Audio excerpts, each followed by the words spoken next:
हम लोग खंडशः समाकलन देखेंगे। एक्सरसाइज हम लोग 7.6 में देख रहे हैं।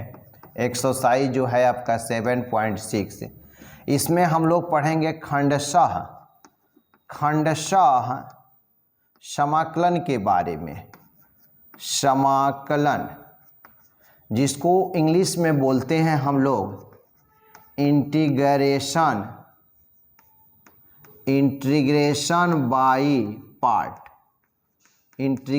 By part. इसको खंडशः समाकलन पढ़ेंगे हम। 7.6 में खंडशः समाकलन के बारे में देखेंगे। तो खंडशः समाकलन का ये फॉर्मूला आप याद रखिएगा, u इंटू भी और dx होता क्या है, u और v का इंटीग्रेशन dx माइनस इंटीग्रेशन महिला कोष्टक दीजिए, यहाँ पर लिखिएगा du divided by dx integration v और dx, सभी का यहाँ dx लिखेंगे। ये फार्मूला हो गया। उसके बाद अगला देखेंगे कि किसको u मानेंगे और किसको v मानेंगे। तो एक यहाँ फॉर्म बता रहे हैं जिसका नाम है आइलेट। आसानी से ये समझ जाइएगा। आइलेट से आप लोग क्लास 11th में भी पढ़े हैं इन्वर्स के बारे में। आई से होता है इन्वर्स, जैसे साइन इन्वर्स हो गया, कोस इन्वर्स हो गया। ये इन्वर्स होगा तो उसको हम लोग आई को इन्वर्स बोलेंगे। एल से क्या होता है, लॉगरिथम होता है, जैसे log x हो, log 2x हो, वो एल होगा। ए क्या है, अलजबरा। अलजबरिक में हम लोग क्या देखेंगे, x देखेंगे, एक्स स्क्वायर होगा, एक्स क्यूब हो गया। फिर से टी से आता है ट्रिगोमेट्री। ट्रिगोमेट्री में sine x, cos x, ten x, ये सब देखेंगे। एक्सपोनेंशियल, ई से एक्सपोनेंशियल होता है, जैसे ई के पावर एक्स हो गया, ई के पावर 2x हो गया। ये सारे जितने भी हैं ना वो एक्सपोनेंशियल है। तो आइलेट को समझ गए। आइलेट समझने से क्या हुआ कि पहले किसको रखेंगे, मान के चलिए कि इसमें देखेंगे जो पहले आएगा उसको यू मानेंगे। जैसे मान के चलिए कि ए है और ई आया है, एक अलजबरा आया हुआ है, एक एक्सपोनेंशियल आया है। अब बात रह गया कि अलजबरा को यू मानेंगे या एक्सपोनेंशियल को माने। तो जो पहले आएगा उसको यू मानिएगा और जो बाद में आएगा उसको भी मानिएगा। तो यहाँ पर देख रहे हैं कि ए को यू मान लिए और ई को हम लोग भी मान चुके हैं। तो अब यहाँ से कोई भी क्वेश्चन आप देखिए, एक दो क्वेश्चन देखिएगा तो स्पष्ट हो जाएगा।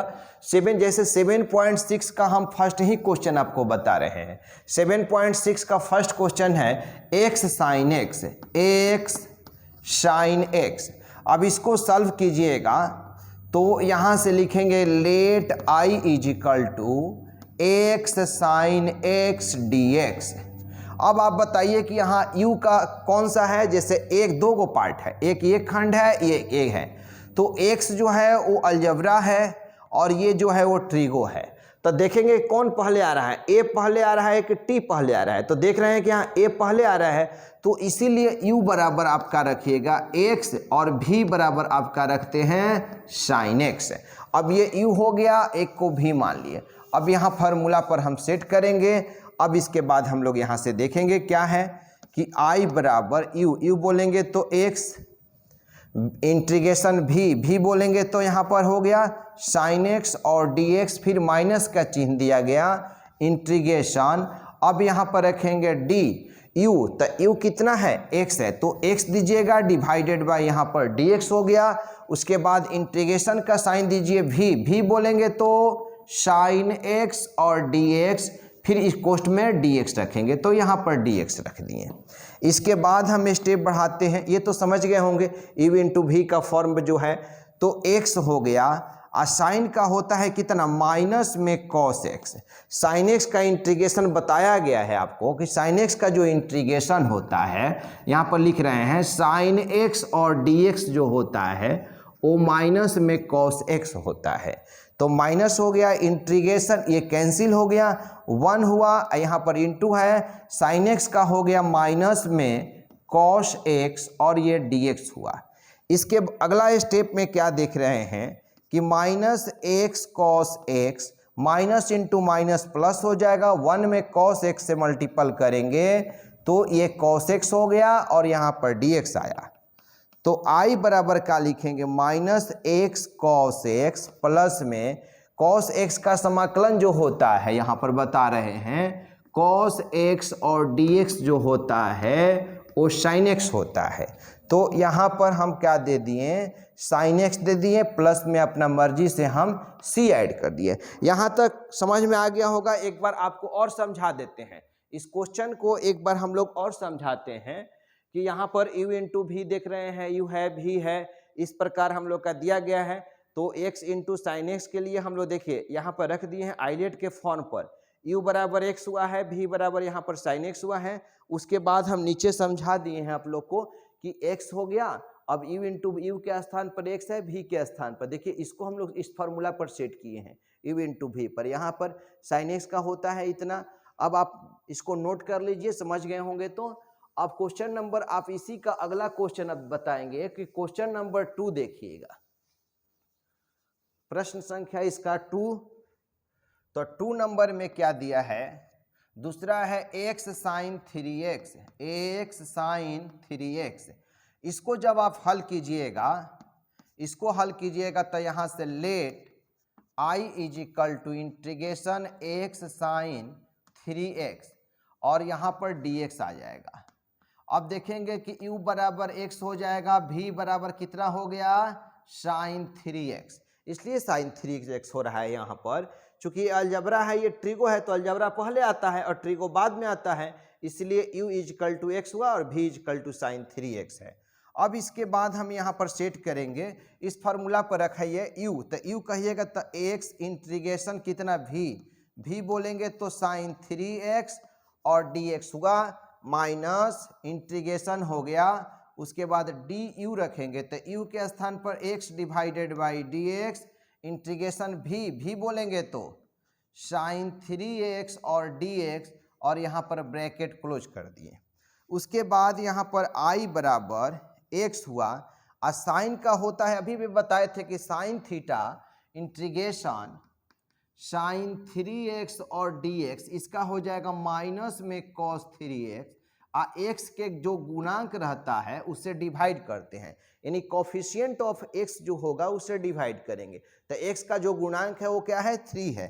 तो यहाँ पर क्या हो गया कि माइनस में cos 3x डिवाइडेड बाय यहाँ पर 3 हुआ, फिर माइनस इंटीग्रेशन dx कैंसिल हुआ 1, इसको भी लिख सकते हैं माइनस में cos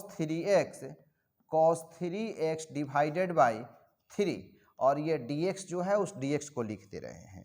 एक स्टेप बढ़ाते हैं, इसको बोलेंगे माइनस 1/3x हो जाएगा, और ये हो जाएगा आपका cos 3x, minus into minus plus हो गया, या 1/3 हम लोग को कॉमन निकाल दिए और बच गया cos 3x।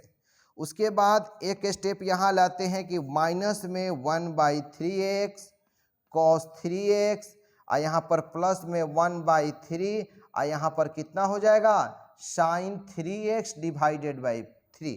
पुनः हम लोग 3 से क्या करेंगे, यहाँ पर डिवाइड कर देंगे। इस स्टेप के बाद हम लोग एक स्टेप यहाँ लाते हैं, उठाकर यहाँ स्टेप हम लोग लाएंगे तो कितना हो जाएगा, i बराबर minus 1/3 x cos 3x plus में 1 डिवाइडेड बाई 9, 3 3 जा 9, और साइन 3x प्लस c, यही आपका रिजल्ट हुआ। एक बार और हम इसको समझा देते हैं, वहाँ समझिए क्वेश्चन नंबर 2 कि x साइन 3x है, x है वहाँ के बाद साइन 3x दिया हुआ है, x साइन 3x है। अब हम लोग यहाँ पर लिख दें u बराबर x, v बराबर साइन 3x, और उसको फार्मूला पर देखिए यहाँ बैठा चुके हैं, और सारा फार्मूला आप लोग जानते हैं, 7.1 में पढ़ चुके हैं, वो आपका आंसर हो गया। अब हम प्रश्न संख्या 3 देखेंगे। अब यहाँ पर प्रश्न संख्या इसका 3 बता रहे हैं कि 3 में क्या करना है आपको। यहाँ पर a हो गया यहाँ तक, अब हम 3 नंबर देखेंगे। तो प्रश्न संख्या 3 में जो दिया है यहाँ पर कि x का square e to the power x है, इसको सॉल्व करेंगे यहाँ से, तो let i is equal to x square e to the power x और dx दिया हुआ है। अब यहाँ पर देखिए ये अलजबरा है, ये एक्सपोनेंशियल है, तो पहले कौन आ रहा है, a आ रहा है कि आ रहा है, तो देखिए a आ रहा है, इसीलिए कहेंगे कि u बराबर x का स्क्वायर और v is equal to e to the power x। अब यहाँ पर फार्मूला पर सेट कीजिए इसको फार्मूला पर क्या हम रख रहे हैं कि i is equal to x square integration e to the power x d x minus integration d u divided by d x integration e to the power x और डी एक्स सभी का डी ए। इसी formula पर यहाँ इसको हम लोग put कर दिए हैं। तो आई बराबर x square e to the power x minus इसका हो जाएगा 2x n x n minus one होता है, जैसे d x square divided by d x हो जाएगा 2x 2 माइनस वन, यानी कि ये 2x हो गया। ई टू दी पावर एक्स का ई टू दी पावर एक्स ही हो गया और ये dx हो गया। उसके बाद i बराबर का हो गया x square e to the power x, minus में 2 जो है वो कॉमन आ गया इधर और बच गया x e to the power x और dx। एक बार और इसको रिपीट कीजिए, इसको u मान लिया जाए और इसको v मान लिया, फिर उसी फॉर्मूला पर तो u is equal to x हो जाएगा, v is equal to e to the power x होगा। तो यहाँ से हम रखेंगे x का स्क्वायर ई के पावर एक्स 2 इंटू में x integration e to the power x d x minus integration d u. तो u कहेंगे तो u के स्थान पर x है, integration e to the power x d x और तब जाकर ये dx हो गया। यहाँ पर ब्रैकेट हम लोग क्लोज कर दिए। एक स्टेप इसको हम बढ़ाते हैं कि i is equal to x square e के पावर एक्स माइनस 2 है इंटू में x e to the power x का ई के पावर एक्स ही होता है, चूँकि integration e to the power x d x होता है e to the power x minus integration ये कैंसिल हुआ, अब 1 into e to the power x e to the power x होगा और यहाँ पर डी ए। यहाँ तक तो बिल्कुल ही आप समझ पाए होंगे, वहाँ समझने में किसी तरह का परेशानी नहीं होगा। अब हम लोग यहाँ के बाद यहाँ पर लाते हैं, इस फॉर्म को यहाँ लाते हैं। अब इसके बाद जो दिया गया है उसको लिखते हैं हम लोग कि i is equal to x square e to the power x minus 2 into x e to the power x और minus e to the power x. E to the 1 में इतना से मल्टीपल करें इतना होगा, आई इतना का अवकलन ई के पावर एक्स का ई के पावर एक्स ही होगा और ये प्लस में सी होगा। इतना तक आप आंसर छोड़ सकते हैं, या एक दो स्टेप बढ़ाइएगा तो इस तरह से बढ़ा सकते हैं। इतना हो गया minus 2x e to the power x minus into minus plus 2 e to the power x. अब सभी में हम कॉमन निकाल सकते हैं ई के power x, x square minus 2x अब प्लस में हो गया 2 और यहाँ पर प्लस में c जोड़ेंगे, ये भी छोड़ सकते हैं या उतना भी छोड़ सकते हैं। एक बार और रिपीट कर रहे हैं बाबू, इसको देखिए, ये इस तरह लाए हैं u बराबर इतना है, v बराबर u इंटू वी पर देखिए तोड़ दिए हैं, इसको इस तरह से हो गया है। फिर 2 बाहर की तरफ निकाल लिया है, x e to the power u into v पर पुनः टूटेगा तो u बराबर एक्स v बराबर, फिर इसको तोड़े हैं, देखिए 2 है, इसको बिग ब्रैकेट में रखे हैं, इस फार्मूला को यहाँ सेट किया गया है और इसके बाद इस तरह से बन गया है। वहाँ पर आंसर कंप्लीट हुआ है, नोट कीजिए।